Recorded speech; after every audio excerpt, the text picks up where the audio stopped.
इन्फ्राचं तुम्ही अजूनही बोलला, की एक मेट्रोचं काम जे आहे हिंजवडी शिवाजीनगर जी मेट्रो आहे. तर त्याचे 10 वेळा असतील, जास्ती वेळा असतील. त्याचे डेडलाईन्स पुढे झालेत. March 2026 is the final deadline जे आता आहे माहिती आहे आपल्याला ती. तर त्याचं पण अजून काय मला तर वाटत नाही होईल, कारण की खूप काम पेंडिंग आहे त्याचं पूर्ण. खूप काम पेंडिंग. मी परवा दिवशीच हिंजवडीमध्ये होतो, तर मला नाही दिसलं की होऊ शकतं मार्चपर्यंत.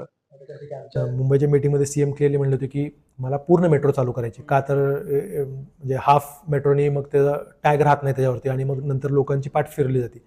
आमची त्यांना रिक्वेस्ट होती की बाणेर IT पार्कपर्यंत जर आपली मेट्रो चालू झाली तर जी पॉसिबल आहे नेक्स्ट 3 मंथ्समध्ये ॲटलिस्ट 8-10 किलोमीटर्स. आम्ही PMRDच्या CEOना मसे साहेबांना पण ती रिक्वेस्ट केली. त्यांचं पण तसं म्हणणं होतं. आता कसं आहे की सरकारचं यात धोरण असं आहे की आपल्याला पूर्ण ट्रॅक चालू करायचं आहे. तर ते म्हणतात की आम्ही मार्चपर्यंत करू, पण आम्हाला वाटतं की डेफिनेटली अजून एक नोव्हेंबरपर्यंत म्हणजे पुढची दिवाळी लागेल आणि आमचा अजून एक पावसाळा असाच खड्ड्यामधून जातोय काय. तर आता कसं आहे की बाकी तुम्ही कुठलीही सिटी बघा, त्याच्यामध्ये तुमचा IT पार्क आणि एअरपोर्ट ह्या 2 गोष्टी पहिल्या कनेक्ट झाल्या. पुणे एकमेव शहर आहे ज्याच्यामध्ये तुम्ही IT पार्क 3rd नंबरच्या तुमच्या मेट्रोच्या लाईनमध्ये ठेवलं.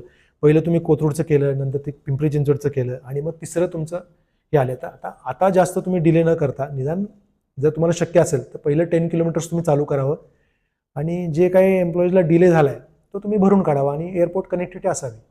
पण जेव्हा मेट्रो चालू होईल, तुम्हाला वाटते ट्रॅफिकमध्ये फरक पडेल? 10% पडणार आहे. म्हणजे metro is not going to be the only solution. आम्ही त्यांना एवढं सजेस्ट केलं की सर, आणि त्यांना पण ते ॲग्री केलं पाहिजे की it is going to resolve 10%. कारण का कसं आहे, ऑलरेडी आम्ही अशा ठिकाणी घरं घेतली जिथे मेट्रोचा ट्रॅकच नाही आहे. आता आपलं IT पार्क आलं त्याला 20 वर्ष झाले, त्यानंतर तुमची मेट्रो आली. आमची घरं ऑलरेडी अशा एरियामध्ये आहेत की जिथून आम्हाला मेट्रो यूज करता येणार नाही. तर तुम्ही कसं केलं पाहिजे की आम्ही त्यांना बॅकअप रोड सुचवलेत भरपूर. म्हाळुंगेचा रोड आहे which is an excellent backup road to IT park. मारुंजीच्या इथला जो रोड आहे किंवा IBM टेक पार्क असेल, तर हे सगळे रस्ते आम्ही त्यांना सुचवलेले आहेत. बरेचशा ठिकाणी त्यांनी पॉझिटिव्हली घेतलेले. पण हे सगळीकडनं तुम्हाला 5%, 10% असं ट्रॅफिक तुमचं कमी होणार आहे. एका कुठला रामबाण उपाय नसणार आहे त्यात की बाबा फक्त मेट्रोने रिझॉल्व्ह होईल. But metro is definitely going to help आणि बरंचसं त्यात कव्हर होईल अशी आम्हाला अपेक्षा आहे.